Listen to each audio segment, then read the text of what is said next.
The recent attack by al-Qaeda and the Islamic Maghreb affiliates on Algeria's Ain Amenas energy facility brings attention to the presence of militant groups in North and West Africa. Most countries of North and West Africa are confronted by militant, rebel, or armed groups. It is thus critical to distinguish the geopolitically significant groups from those that do not impact international or regional concerns.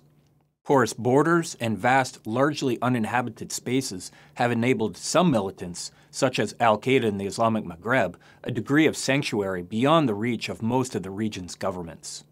Other militant groups, such as Nigeria's Boko Haram or the Movement for the Emancipation of the Niger Delta, are empowered by local politicians desiring rebel strife to achieve internal political goals.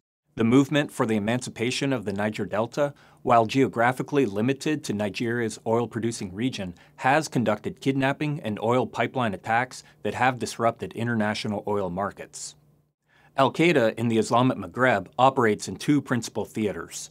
One is the mountainous Kabylie region of northeastern Algeria, where its leadership resides and coordinates attacks against the Algerian state. The second theater for al-Qaeda in the Islamic Maghreb is in the Sahel region that stretches across the desert spaces of Mauritania, Mali, and Niger. The Sahel command of al-Qaeda in the Islamic Maghreb secured control of northern Mali in 2012, from which it planned and conducted transnational attacks. However, the French military intervention in Mali prevented further expansion by al-Qaeda in the Islamic Maghreb. West African ground forces being mobilized for Mali will aim, together with the French and Malians, to degrade, disrupt, and drive al-Qaeda in the Islamic Maghreb from northern Mali. Also in the Sahel region, principally in Mali but found in Niger to a lesser extent, are ethnic Tuareg militias fighting for indigenous rights and representation. The Tuareg alone do not present a transnational threat, and rather are a rival for political control in their northern areas of their respective countries. They are a national threat, however, when reinforced by manpower, materiel, and tactics supported by al-Qaeda in the Islamic Maghreb. Morocco is confronted by Ansar al-Sharia, an Islamist militant threat. But Rabat's pervasive internal security apparatus has been effective at dismantling terrorist cells before they have evolved into a significant threat.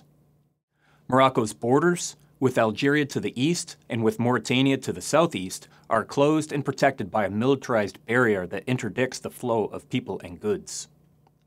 Libya faces several armed groups, some of which Tripoli has tried, to little success so far, to incorporate into a national army, notably the Benghazi-located Rafala al-Sahati and the Libyan Shield militants, itself an umbrella of militias in the Benghazi area.